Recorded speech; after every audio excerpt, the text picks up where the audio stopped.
Olá, pessoal. Estamos aqui hoje, mais uma vez, dentro da nossa série Bora Falar de Branding. Hoje eu tenho o prazer de trazer, acima de tudo, aliás, sempre é assim, eu tenho o prazer de trazer uma pessoa que é muito relevante dentro do aprendizado que a gente se propõe sobre branding. A gente vai conversar uma conexão Rio-Lisboa, né, com a Beth Lula. A Beth Lula foi a diretora de marca dos Jogos Rio 2016, uma pessoa que eu conheci, que a gente já teve junto em algumas vezes em sala de aula e que, assim, aprendi bastante. Imagina o conteúdo que você tem, todo o desafio que ela teve de gerenciar toda a constituição, todo o planejamento e, acima de tudo, também toda a relação entre o Brasil, entre o Comitê dos Jogos Rio 2016 e o COI, né, para que a gente fizesse bonito como nós fizemos nos Jogos Rio 2016. Beth, super prazer de ter você aqui. Eu que agradeço o convite, é uma honra, como sempre, adoro. Tá bom. E a gente vê ali ao fundo, né, a tocha dos Jogos, né, um ícone dos Jogos, uma coisa tão bacana, tão fora da caixa como tudo que foi criado pela Beth e pela equipe dela. Beth, só para a gente começar e aquecer um pouquinho, né, a gente se dispõe, acima de tudo, a fazer essa conversa para os alunos que a gente tem de aula de branding. Conta um pouquinho para a gente a sua experiência profissional, por favor. Bom, eu sou formada em comunicação social pela UFRJ, me especializei em produção editorial. Foi assim que me formei, fui logo para o mercado de trabalho. Eu comecei a minha carreira num lugar que a maioria dos seus alunos com certeza não deve conhecer, que chamava Mesbla. Você conhece, né, Dario? Com certeza. Foi a minha primeira grande experiência profissional. Eu participei do programa de trainee, entrei, logo depois eu fui para a Souza Cruz, e na Souza Cruz que foi meu primeiro contato mesmo com essa coisa de experiência de marca, de gestão. Eu cuidava da marca institucional e dos patrocínios institucionais. E aí depois eu resolvi fazer uma pós, eu fui fazer um mestrado no Reino Unido, mais precisamente em Glasgow, na Escócia. Eu ganhei uma bolsa do British Council, e nesse mestrado, que era um mestrado de management, eu decidi focar em marketing, na relação de patrocínios, para entender como que essa relação gera um ganho de imagem para marcas, né, para patrocinado e para patrocinador. E a minha vida foi muito por aí. Eu trabalhei naquela época do boom de comunicação, no boom de telecom no Brasil, nos anos 2000, na Intelig, que foi uma das grandes empresas de telecom, depois foi comprada pela TIM, a marca não existe mais. Na Intelig eu cuidava de patrocínios. E aí um dos grandes patrocínios que a gente fez no ano de 2000 foi apoiar o Comitê Olímpico Brasileiro para os Jogos de Sydney, 2000. A gente apoiava a delegação olímpica brasileira. E foi aí que eu fui fisgada. Eu fui para Sydney em 2000 como patrocinadora, e lá virou a chavinha assim na minha cabeça. Eu fui tocada por aquela energia maravilhosa do esporte e falei, cara, é isso que eu quero para minha vida. E aí em 2002 eu recebi um convite para montar o departamento de marketing dentro do Comitê Olímpico Brasileiro. Não existia. Eles trabalhavam com agências internas, mas não tinham um departamento de marketing. Eu fui no ano de 2002 para montar e nunca mais saí. E aí, com essa experiência toda, eu entreguei os Jogos Sul-Americanos, fiz a candidatura do PAN e do Parapan para 2007 e a realização dos Jogos de 2007. Mal acabaram os Jogos de 2007, a gente lançou a campanha para sediar os Jogos Olímpicos e Paralímpicos do Rio 2016. Ganhamos a campanha em 2009 e eu virei a diretora de brand dos Jogos Olímpicos e Paralímpicos para 2016. E hoje eu sigo nessa vida. Hoje eu sou consultora do Comitê Olímpico Internacional, já fiz alguns trabalhos para o Comitê Paralímpico Internacional também, mas eu ajudo a definir as estratégias de brand e suportar o Comitê Olímpico Internacional para os futuros Jogos. Ufa! Encantador. Rapidinho, tentando resumir mais de 20 anos de história. Ufa, encantador, simplesmente encantador. E, acima de tudo, é tão bacana perceber que o COI, né, percebeu a qualidade do trabalho feito no Brasil, né, e você se tornou uma consultora, assim como outras pessoas do comitê em diferentes áreas, né, alimentos e bebidas, as instalações e tudo mais. Então, assim, esportes, que bacana, Beth, que bacana. Beth, isso foi um legado bacana mesmo, assim, o reconhecimento da qualidade da entrega da gente. Com certeza. a gente tem algumas perguntas, né, que a gente sempre começa por uma que é uma pergunta-chave. Eu sempre digo em aula que se eu for no Google e digitar branding, cabe muita coisa. Eu vou Muito. achar 3.000 definições diferentes de branding. Tem o branding pelo olhar do cara do design, tem o branding pelo olhar do cara do marketing, tem o branding pelo olhar do patrocinador e por aí vai.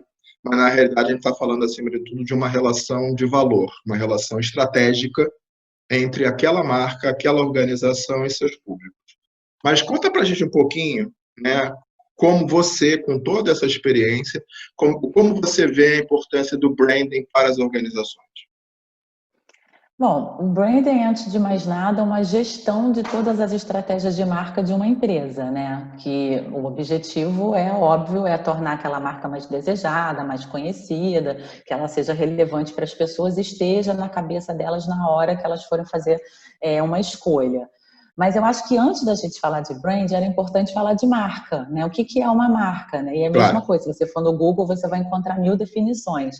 Mas tem uma definição que eu gosto muito e que já é amplamente difundida, que é a definição do Jeff Bezos, que é o fundador da Amazon, que ele diz assim, a sua marca, mais ou menos assim, a sua marca é o que outras pessoas dizem sobre você quando você não está na sala. Uhum, E eu uhum. adoro essa definição, porque marca é muito mais do que um logotipo bonitinho, do que um logotipo moderninho e colorido. Ela está muito mais ligada à experiência que eu tive quando eu me relacionei com aquele produto ou com aquele serviço, e ela é muito menos o que a empresa diz sobre ela, mas muito mais o que as pessoas dizem sobre ela. Né? Hoje em dia, qual é a primeira coisa que a gente faz quando a gente vai comprar algo, quando a gente vai alugar um quarto de hotel? A gente pesquisa, a gente vai Claro. no Google, a gente vai no TripAdvisor, a gente busca informações em blogs, porque a gente quer saber a opinião de quem já consumiu, de quem já se relacionou com aquela marca. E o branding é isso, o branding é a gestão disso tudo, né? E que passa a ser a cultura da empresa. Como é que você vai definir o comportamento e as ações da sua empresa no dia a dia, no seu negócio? Como é que, por exemplo, ela vai contratar talentos, como é que ela vai reter esses talentos, como é que ela vai criar relações e como ela vai se relacionar com os diversos stakeholders que essa empresa tem. Então, o brand é uma gestão muito complexa, duradoura, leva tempo. Esses resultados não são criados da noite para o dia, eles são conquistados, né, ao longo de um processo com estratégias bem definidas, com estratégias, né, coerentes.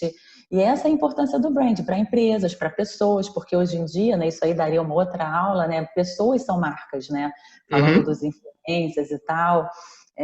Então, é isso que o brand cuida. Ele cuida dos valores da empresa, do propósito da empresa, qual é o propósito da empresa que a marca tem que representar, e o propósito está muito ligado àquilo que você criou quando você criou a sua empresa, aquilo que você estabeleceu quando você criou essa empresa, que nada mais é do que a sua missão e seus valores. E as marcas têm o propósito de representar a sua missão e os valores. E quando isso é bem feito, quando essa estratégia de brand é bem feita, o consumidor percebe esse valor, a sua marca se torna relevante e ganha o que todo mundo quer, né? Que é a mente e o coração dessas pessoas. Maravilha. Nossa, que conversa inspiradora. É, e aí, assim, a próxima pergunta, na realidade, você meio que já embutiu a resposta até nessa, né? Quais seriam, se a gente quisesse falar de 4, 5 grandes objetivos de um projeto de branding, você já falou ali, né? Você começou a falar, você tem que gerar relevância, você tem que gerar, conquistar corações e mentes, você tem que conseguir unir a organização em torno de um propósito, né? E você falou também de experiência, experiência do Experiência pura. você tem, Eu acho assim, quando a gente fala de objetivos, tem um trabalho anterior, né, que você precisa estudar, conhecer muito bem a sua empresa, para você começar a traçar esses objetivos. E tem uma coisa assim muito simples que a gente aprende quando a gente está sentada na universidade, quando a gente está na academia, que são algumas perguntinhas que te guiam para isso e que o inglês aí, que está super famoso, que é o Simon Sinek, uhum, empacotou como Golden Circle, né, que ele chama de uhum, círculo dourado, que são perguntinhas básicas, que é o que, como e porquê. E por que eu gosto disso para você começar a traçar objetivos, né? Porque segundo a teoria do Simon, todas as pessoas sabem bem o que elas fazem, algumas pessoas, algumas empresas sabem como, mas muito pouca gente sabe bem o porquê que eles estão fazendo as coisas, né? E as marcas que realmente alcançam sucesso são aquelas que conhecem bem esse porquê. Que esse porquê é o que vai realmente entregar valor para as pessoas. Ele tem uma frase, né, que eu até anotei aqui para poder falar direitinho para você, que ele fala assim: as pessoas não compram o que você faz, elas compram o porquê você faz. Né? E isso para mim está ligado a propósito, né? Que foi o que eu falei anteriormente para você. O propósito que faz você, como ser humano, levantar da cama todos os dias e querer fazer algo que te traga prazer, que seja relevante para você, é a mesma coisa para as marcas. O propósito é a razão de existir das marcas, dessas empresas, né? Por que ela existe, por que ela foi criada. E esse propósito realmente só tem valor se ele entrega valor para as pessoas. Né? O propósito é entender o que é relevante para você como marca, mas o que o mundo está pedindo, o que é relevante para as pessoas, o que as pessoas estão pedindo.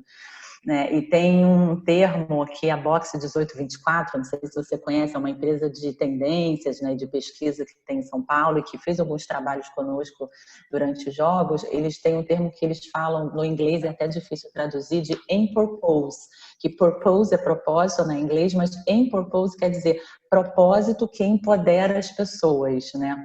Como é que você, como marca, hoje consegue empoderar as pessoas? E aí tem vários exemplos, por exemplo, o Uber é uma marca que empoderou as pessoas, com que fez com que as pessoas pudessem andar, né, de uma maneira muito fácil, clicando no celular, escolher o seu carro, chegasse ali na hora e levasse ela para os lugares de uma maneira mais simples, de uma maneira mais barata, mais eficiente, com conforto, agregando um serviço.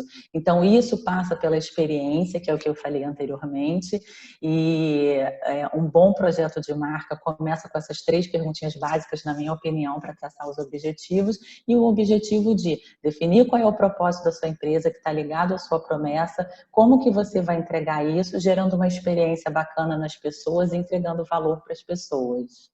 Nossa, super, super bacana. Beth, vamos puxar um pouquinho para os Jogos Rio 2016, porque assim, eu já vi suas palestras, né? Já vi várias vezes a sua apresentação em salas, quando a gente esteve junto. Então, assim, é muito inspirador toda a sua experiência dos Jogos Rio 2016. Né? Então, vamos começar. Quais foram?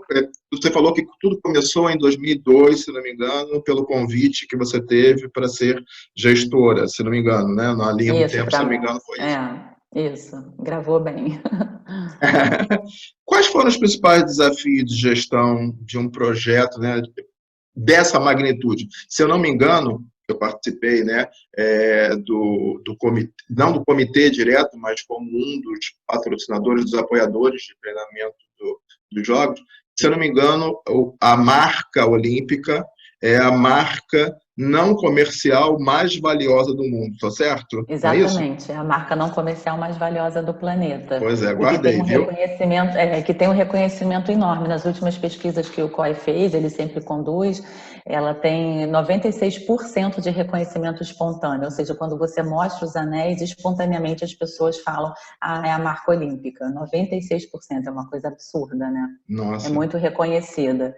E eu acho que o desafio de gestão de um projeto como o Rio 2016 é justamente esse, né? Você pega como um franqueado, eu gosto de falar dos jogos, dando esse exemplo de que um comitê organizador, uma cidade sede, ela é como se fosse uma franquia de um grande evento, de uma grande marca. E aí você pega aquelas marcas e você tem que devolvê-las para o COI e para o IPC ainda mais valiosas e conhecidas do que quando você recebeu. Por quê? Porque a gente está falando de uma marca, né, falando especificamente da marca olímpica, que ela é uma marca global e ela se desenvolve, ela cresce a cada edição dos jogos. Porque o que ela faz? A cada edição de jogos, ela pega um pouquinho daquela cultura local e faz com que aqueles valores agreguem mais valores à marca-mãe, que é a marca dos jogos. Então, esse é o grande desafio, né? É fazer com que essa marca seja ainda mais relevante e se torne cada vez mais conhecida, né? Na mente das pessoas. Eu acho que um outro grande desafio é que não tem nenhum outro projeto de branding no mundo que seja tão grande, né, com tantas aplicações como os Jogos Olímpicos e Paralímpicos. E um grande desafio é você fazer essa integração, essa gestão com todo mundo que ajuda a comunicar essas marcas, porque os jogos têm muito patrocinadores mundiais que se relacionam com eles há anos, como, por exemplo, a Coca-Cola, Samsung, por aí vai. E essas marcas todas têm os seus esforços de propaganda, de comunicação, para ajudar a comunicar a sua relação de patrocínio com a marca. Como é que você garante que todos esses stakeholders vão falar o famoso one single voice, né? Vai estar todo mundo falando a mesma palavra, a mesma coisa, no mesmo tom de voz, né? Então, esse é um desafio. E o outro desafio, quando a gente ganhou, em 2 de outubro de 2009, a gente tinha uma marca de candidatura. Essa marca de candidatura, comercialmente falando, ela tinha que morrer porque ela tinha certos patrocinadores que não eram os mesmos patrocinadores que iam virar patrocinadores dos jogos. Então, é por isso que a gente cria uma nova marca, né? Porque o projeto de candidatura é um projeto comercial e o projeto dos jogos é um outro projeto que é vendido e comercializado com uma estratégia de patrocínio diferente que vem do próprio COI, do Comitê Olímpico Internacional, e o comitê gestor, o comitê organizador local também tem os seus patrocínios locais. Então, você precisa criar uma outra marca para poder identificar isso tudo. E a gente criou a marca dos Jogos Olímpicos em 2010, no Réveillon, de 2010 para 2011. Em 2011, a gente criou a marca paralímpica, 5 anos antes dos Jogos acontecerem. Então, o grande desafio é fazer com que ela se mantesse atual, com que ela se mantesse fresca e muito relevante por 5 anos, que as pessoas quisessem, né, se engajar e consumir essa marca até 2016. Então, muito mais do que criar uma marca muito linda, porque eu sou suspeita para falar dessas marcas criadas pela Tátil, né, uma agência carioca, e o Fred Gelli, que é o criador, né, dessas marcas, ele diz que marca para ele tem corpo e alma. O corpo é aquela primeira coisa que você vê, naquela forma bonita, que você gosta ou você não gosta. Mas a alma é exatamente o que ela se propõe, são os valores dela, como ela se coloca no mundo, como ela se coloca no mercado. E o nosso desafio na gestão desse projeto de branding era fazer com que essa alma fosse muito relevante, né? Criasse valor para as pessoas e que as pessoas quisessem se engajar. Então, a gente criou uma série de ferramentas no comitê e a nossa estratégia de marca era baseada no que a gente chamou de 3 E's, né? A letra E. O E de essência, o E de engajamento e o E de experiência. Então, em tudo que a gente fazia, a essência da marca ela tinha que estar muito clara e percebida para a gente poder engajar as pessoas no que a gente queria, nos nossos valores, no nosso propósito e gerar uma experiência memorável para essas pessoas, que eu acho que foi o que a gente conseguiu fazer.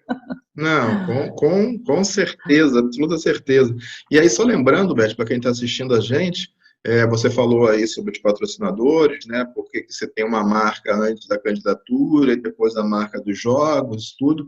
E só lembrando que as arenas em si, conceitualmente, as arenas não aparece nenhuma marca. Ao contrário de um jogo Não. de Ao contrário de um jogo de futebol, que você tem todo circundando o gramado, você tem placas publicitárias, por exemplo, a dar o retorno para quem está fazendo aquela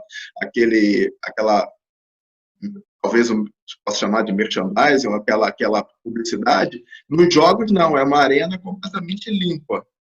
O conceito de clean venue, né, que a gente Né? fala. Por que Perfeito. isso? É porque essas marcas se relacionam com os valores, né? E aí de patrocínio é uma área que eu gosto de falar muito, foi motivo da minha tese, né? O que é uma relação de patrocínio? A relação de patrocínio é uma troca de imagem.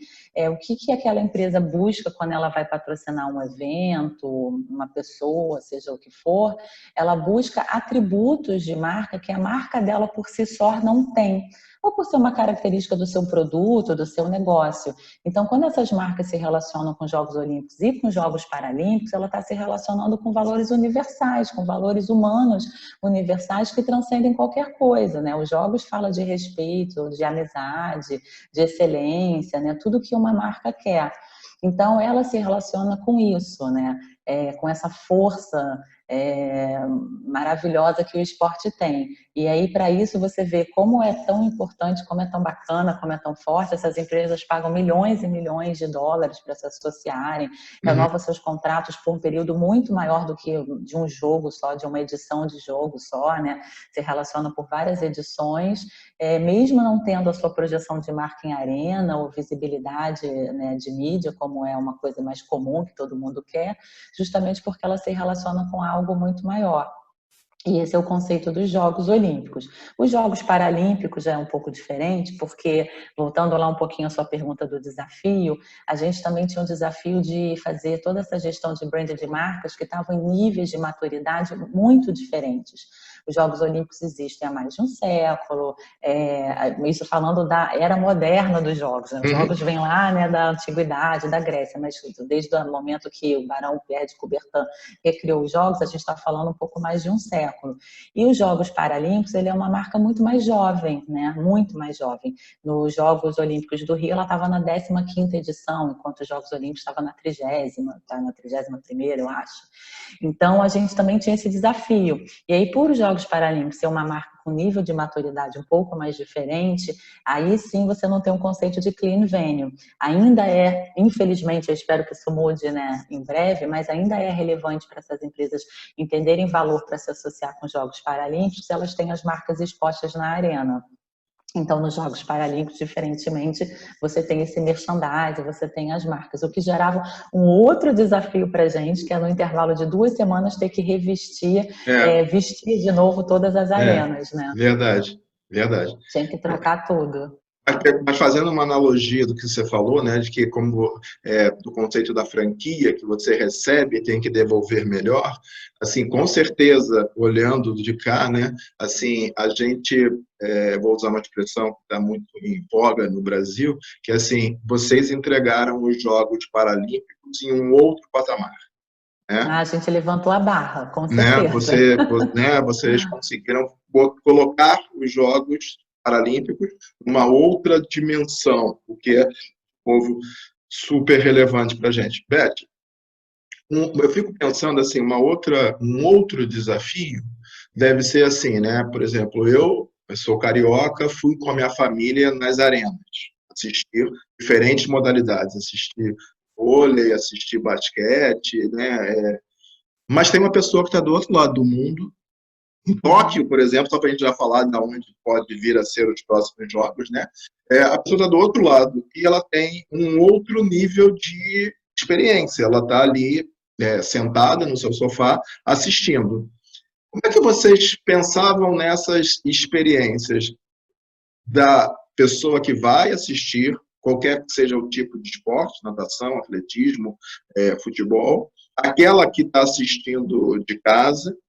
E qual era o papel, vou errar aqui o nome, mas qual era o papel do Tom e Vinícius, era isso? Era Vinícius e Tom. Vinícius era o mascote olímpico e o Tom é o paralímpico. Conta um pouquinho. E eu me lembro, se você puder, inclusive, né, além de falar dessa experiência de quem ia à arena, como é que você pensava, e de quem estava assistindo em casa, como você pensava, eu me lembro, aprendi efetivamente com você, de que o Tom, por exemplo, ou o Vinícius, nunca estava em 2 lugares ao mesmo tempo. Que aí você puxou, no dia que você apresentou, não vou fazer spoiler, mas da experiência da Disney. Conta um pouquinho pra gente. Conto. Na verdade, assim, que a gente, voltando a falar, a gente está falando de marcas globais, de um evento global, não tem nada, eu acho que seja maior e mais impactante do que os Jogos Olímpicos e os Jogos Paralímpicos que agora acontecem todos juntos, né, numa sequência. Então, quando a gente fala de esporte, por si só, você já fala de entregar experiência. O que é o esporte? Né? Experiência pura, é entretenimento, né? É isso que você quer. Então, a gente tem uma preocupação enorme em fazer com que isso seja percebido como um grande festival de entretenimento, um grande festival de experiência. Eu sempre gostei de usar essa palavra festival para falar do que são os jogos, porque você falou que você foi para as arenas, né? Não sei se você esteve no Parque Olímpico. Você não comprou um ingresso? Então, você não comprou um ingresso que te deu só uma experiência de sentar na arena, assistir um jogo e torcer pelo seu país. Você comprou algo muito mais de estar dentro daquela atmosfera, de ver a ativação dos patrocinadores, de ir nos estandes, de brincar, de ouvir música, de conhecer pessoas novas do mundo inteiro. Isso tudo é uma experiência muito mágica que a marca traz. E o comitê organizador, ele chega a ter 5.000 funcionários diretos, só para você ter ideia da complexidade do evento, para justamente entregar essa experiência perfeita para todos os stakeholders. E aí a gente não está falando só do espectador ou do telespectador, mas a gente está falando dos atletas, que são a maior estrela dos jogos, dos patrocinadores, de todo mundo que está envolvido com aquilo. E voltando para falar do digital, né, que foi o que você me perguntou, eu, como diretora de marca, eu tomava conta, né, eu era responsável por algumas áreas, e dentre elas a área de Spectator Experience, que é a área de experiência do espectador. Os jogos definem os seus clientes, são vários clientes, os atletas, os detentores de direito de televisão, os patrocinadores, os espectadores, e você tinha as áreas que cuidavam desses clientes. E eu cuidava, porque eu estava no branding, eu cuidava da experiência do espectador. Então, falando do digital, para garantir um alinhamento total, as áreas de comunicação, que era uma outra diretoria, e quem cuidava do digital, trabalhava de mão dada, mas assim, de verdade, de mão dada com o branding, com a experiência do espectador. A gente tinha reuniões assim com muita frequência, semanais, às vezes durante os jogos eram praticamente diárias, e a gente criou um template, digamos assim, que a gente chamava da jornada da informação. Então, desde o dia que a gente ganhou a sede, em 2 de outubro de 2009, até o final, a cerimônia de encerramento dos Jogos Paralímpicos, né, que foi em setembro de 2016, como é que a gente ia fazer a nossa jornada da comunicação visando engajar esses stakeholders todos, e principalmente o espectador, em várias fases dessa jornada. Então, a gente tinha tudo muito planejado, né? Então, e obviamente dentro da área de brand, a gente acabava que os nossos produtos ajudavam muito a comunicar. Então, falando dos mascotes, quando a gente criou os mascotes, eles já nasceram totalmente conectados. O Tom e o Vinícius, primeiro os seus nomes foram escolhidos numa votação online, né? A gente lançou os mascotes sem nomes e pediu para a população votar, e foi um sucesso. Depois eles nasceram completamente conectados, além de ter a sua própria página, né, na internet, lá o seu próprio site, eles tinham Twitter, Facebook, Instagram, eles falavam com as pessoas, eles se relacionavam com as pessoas, e a gente tinha uma equipe enorme para responder todos esses posts. Ninguém ficava sem resposta. E a gente fazia os memes, estava super ligado, né, ao que estava acontecendo, quais eram as tendências para que eles se tornassem muito relevantes. E eu posso dizer, assim, sem medo de ser feliz, que a gente teve uma história dos mascotes mais amados da história olímpica. Era incrível ver, né, como que as pessoas se relacionavam com o Vinícius e o Tom. Tanto que quando os Jogos Paralímpicos acabaram, o Comitê Paralímpico Brasileiro pegou o Tom como mascote. Então, o Tom continua vivo, digamos assim. A gente fez uma história de comunicação brilhante, foi feita pelo Comitê Paralímpico Brasileiro, que eles colocaram, quando os Jogos acabaram, o Tom procurando um emprego. Eu me lembro disso. Eu me lembro. Tem alguns vídeos dele falando assim: ai, gente, me ajuda, eu tô muito ansioso, eu tenho uma entrevista de trabalho que eu não posso dizer para onde é, mas eu tô super empolgado, torçam por mim. E as pessoas respondiam os posts: Tom, você vai conseguir, você é o máximo. E quando ele conseguiu o trabalho, ele apareceu de crachá, dizendo que ele tinha conseguido um emprego, que ele era o mascote do Comitê Paralímpico Brasileiro, né? Nossa, que bacana. Então, e era isso, né? E eles eram reais, eles falavam com as pessoas, eles interagiam, então muito baseado aí no princípio da Disney, você não viu o Tom e o Vinícius 2 vezes em 2 lugares diferentes ao mesmo tempo. A gente tinha uma agenda enlouquecida, durante os jogos eu tinha uma equipe só para cuidar disso, porque se o Vinícius estava na arena do basquete e você tinha televisionado ao mesmo tempo um jogo do handball, eles não poderiam aparecer ao mesmo tempo, ninguém poderia trocar de canal e ver o Vinícius ao mesmo tempo em 2 lugares, porque na verdade eles eram reais, né, para as pessoas, né? Então todo esse cuidado, sabe, eu acho que marca é isso, marcas são vivas, né? E você tem que ter muito esse cuidado na sua comunicação, no seu dia a dia, como é que você interage com as pessoas e como é que você traça todo o seu posicionamento e a sua comunicação de marca para criar essa experiência na cabeça das pessoas. Olha, Beth, para quem está nos assistindo aqui, isso não é uma conversa, isso é uma aula. Você já falou Dá para várias falar coisas, o dia inteiro. várias coisas que, nossa, eu estou aqui pensando em várias coisas que você falou, por exemplo, quando você falou de patrocínio, assim, infelizmente a gente vê tantas vezes marcas patrocinando eventos, coisas, né, que não correspondem, que não tem match com a sua, com o seu Não alma, com o seu agradou, propósito. né? Aí É. você pergunta, né?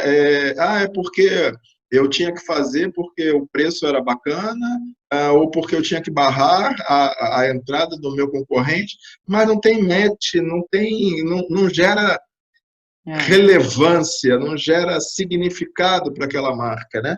E agora é. também, você começou a falar aí de Tom e Vinícius, eu me lembro que eu fui, por exemplo, aqui no Maracanãzinho para ver o jogo de vôlei um dia, e viu de praia também, né? Mas, por exemplo, aqui, o mascote, aí eu sempre me confundo, né? Quem era dos Jogos Olímpicos? O Vinícius era dos Jogos Olímpicos, o Tá, amarelinho. E o cabeludo de folhas era o Tom do tá. Paralímpico. Então, o Vinícius, por exemplo, no Maracanãzinho, no jogo do Brasil de vôlei, caramba, ele orquestrava todo mundo na música, o pessoal todo da arena dançando. Aquilo é uma mega experiência, um negócio muito bacana. Tinha, só por uma Foi. questão de tempo, vamos caminhar aqui para o nosso final. Assim, pontualmente, você acha que o Brasil deixou de legado para os jogos, para o COI? Assim, se você tivesse que falar hoje, você como consultor, assim, o que o Brasil, assim, 2 ou 3 pontos, qual foi o nosso grande legado? Né? Na época tinha muita gente achando, e até brasileiros, infelizmente, achando que a gente não ia entregar, a gente entregou, né, de uma forma surpreendente que eu digo de encantar, não surpreendente que tinha dúvida, mas surpreendente de encantar a qualidade do que foi entregue. Mas, assim, se você tivesse que resumir, qual foi o nosso grande legado Brasil para o mundo? Eu acho que o grande legado foi mostrar nossa capacidade realizadora, né? Eu acho que isso fez uma massagem no ego dos brasileiros. Eu rodei muito durante os jogos, né? Eu tinha também que tomar conta da decoração das arenas e dessa coisa toda da experiência do espectador. Então, eu trabalhava igual uma louca, a pé, andando em todas as arenas. E eu gostava muito do contato. E nós, como funcionários, você deve lembrar, a gente estava todo uniformizado, aquele uniforme amarelo, né? Assim, todo mundo uniformizado. Então, quando você estava no meio de uma venue, que você estava passando no meio do Parque Olímpico, as pessoas às vezes te abordavam porque queriam uma informação. E eu tive alguns momentos mágicos de pessoas, de brasileiros assim, vindo falar comigo, super emocionados e agradecer. Falei, se você trabalha nos jogos, né? Eu quero te agradecer. Eu estou muito orgulhosa como brasileira do que a gente está entregando, do que a gente está fazendo. Muito obrigada. Olha, eu fico arrepiada até hoje quando eu falo. E é Me para ficar emociono, mesmo, né? assim. E é para Então, ficar mesmo. assim, eu acho que o que a gente conseguiu fazer é mostrar a capacidade realizadora do brasileiro. Na área de branding, eu posso te dizer que eu coloquei mesmo assim como objetivo para mim, a equipe toda abraçou essa ideia da gente fazer tudo com selo Made in Brasil. A gente queria que tudo fosse Made in Brasil. Então, nas oportunidades que a gente teve de ir ao mercado para buscar projetos criativos, e foram a criação das marcas, criação dos mascotes, a criação da tocha, a gente fez concursos nacionais com o mercado criativo brasileiro. Por que a gente ia abrir um concurso internacional se a gente tem profissionais de design, profissionais de propaganda, profissionais criativos tão reconhecidos mundialmente, que ganham os melhores prêmios que tem aí pelo mundo, né? Então, eu acho que esse foi um grande legado, ter entendido que os jogos eram uma vitrine perfeita para expor o melhor que tinha no Brasil, em todas as áreas, né? Eu acho que no design, no branding, a gente conseguiu fazer isso de uma forma brilhante, porque eu tenho muito orgulho de dizer que o projeto ganhou vários prêmios nacionais e internacionais. A gente foi super premiado, os pictogramas, a tocha, as marcas, porque a gente mostrou para o mundo mesmo a nossa capacidade criativa, a nossa capacidade realizadora. Não só como profissional, mas como brasileiro, eu só tenho uma palavra a dizer: bravo, bravo. É É. lindo isso. É lindo Ai, perceber isso. Foi uma época tão bacana, né, Dario? A né? gente viveu um É, momento, né, assim, verdade. as pessoas estavam com tanta esperança, né? Onírico, vamos usar essa Renovou-se. expressão, onírico, Onírico, né? onírico. É. Beth, para a gente fechar, de novo, quem está nos assistindo, acima de tudo, são pessoas ou que já atuam ou que querem, acima de tudo, atuar, né, com branding. De toda essa tua experiência, dessa sua trajetória linda, né, profissional, que conselho você dá para alguém que está começando ou que quer, acima de tudo, galgar essa posição super, hiper estratégica de ser o gestor de marca? Que conselho você dá para essa pessoa? Eita. Bom, um gestor de marca, uma pessoa responsável por cuidar da marca, ele é o que a gente chama de guardião da marca, né? E como um bom guardião, ele tem que entender muito bem daquele negócio. Então, eu acho que ler, está muito atualizado. Por exemplo, eu nunca estou parada, eu estou aqui agora em Lisboa, continuo a minha vida de consultora, feliz fazendo o que eu gosto, mas eu já fiz 2 pós-graduações em 2 anos e meio aqui, né? Fiz uma de Design Thinking, fiz uma agora de Marketing Digital, estou procurando já o que fazer no próximo semestre, estou sempre lendo. Então, acho que precisa ter uma visão muito aguçada para tendências, sabe? Conseguir entender o que o mundo está passando, quais são as tendências, qual é o espírito do tempo, né? Eu adoro essa expressão, né? Falar do espírito do tempo e como é que a sua marca pode caminhar Zeitgeist. junto. Zeitgeist. Eu não queria falar essa palavra, mas é o Zeitgeist. Como é que a sua marca pode caminhar junto com esse espírito do tempo e fazer transformações positivas para o mundo, né? Para o mundo, para o planeta, que eu acho que é isso que as marcas têm como propósito, como papel de fazer. Então, acho que um gerente de brand ele tem que ter essa tendência mesmo a estar sempre muito ligado a ser um grande comunicador. Não adianta, tem que ter uma habilidade de comunicação. Por quê?